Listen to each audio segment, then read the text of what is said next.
অনিয়ম ও দুর্নীতির আখড়ায় পরিণত হয়েছে চুয়াডাঙ্গার জীবননগর উপজেলার আব্দুল বারিয়া ইউনিয়ন পরিষদ। বয়স্ক, বিধবা ও মাতৃত্ব ভাতার তালিকাভুক্ত হলেও তা পান না কার্ডধারীরা। এমনকি অনেকে জানেন না তার নামে সামাজিক সেবার কার্ড রয়েছে। দুর্নীতির বিষয়টি স্বীকার করে জড়িতদের বিরুদ্ধে ব্যবস্থা নেওয়ার আশ্বাস দিয়েছেন ইউপি চেয়ারম্যান। চুয়াডাঙ্গা প্রতিনিধি রিফাত রহমানের রিপোর্ট, জানাচ্ছেন কিরণ মোস্তফা।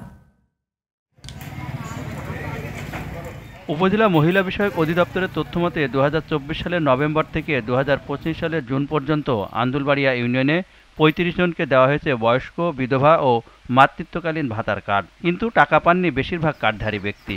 এমনকি তাদের নামে ভাতার কার্ড ইস্যু আছে তাও জানেন না অনেকে। আমার কার্ডটি ব্যবহৃত হচ্ছে মাতৃকালীন ভাতা হিসাবে, এটা আমি নিজেও জানি না। আমার নামে টাকা উঠছে কিন্তু বিকাশ নাম্বার আমার না, বিকাশ নাম্বার অন্য কারো। শুনছি যে আমার নামে এই ভাতাটা হয়েছে, তাই টাকাটা কিন্তু আমি পাচ্ছি। এসব অনিয়মের জন্য ইউনিয়ন পরিষদের চেয়ারম্যানকে দায়ী করেন আন্দুলবাড়িয়া ইউনিয়নের 8 নম্বর ওয়ার্ডের ইউপি সদস্য শেখ মফিজুর রহমান। বর্তমান চেয়ারম্যান যে হাকিমুর রহমান লিটন, টিআর কাবিখা, মাতৃত্বকালীন ভাতা, এমনকি ট্যাক্সের টাকা পর্যন্ত দুর্নীতি, সমস্ত ক্ষেত্রে স্বচ্ছতার কোনো বালাই নেই। নিজের বিরুদ্ধে ওঠা দুর্নীতির অভিযোগ অস্বীকার করে পরিষদের একটি অসাধু চক্র জড়িত বলে দাবি করেছেন ইউপি চেয়ারম্যান।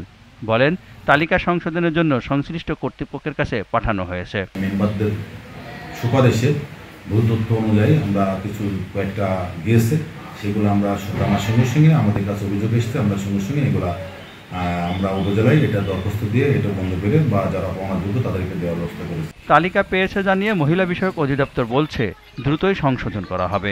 আন্দুলবাড়িয়া থেকে যে তথ্যটা আমরা পেয়েছি যে সেখানে কিছু অনিয়ম হয়েছে গত মে এবং জুন মাসের তালিকাতে, ভুলটা আমরা যাচাইয়ের জন্য সরেজমিনে আমরা যাবো, যে সেটা আমরা দেখবো এবং আমাদের সামনে যে মিটিং, এই মাসে যে মিটিংটা হবে সেই মিটিং আমরা এটা উপস্থাপন করে সিদ্ধান্ত নেব। নাগরিক বান্ধব পরিষদ গড়তে ইউনিয়নকে দুর্নীতিমুক্ত করার দাবি আন্দুলবাড়িয়াবাসীর। কিরণ মোস্তফা, জিটিভি নিউজ।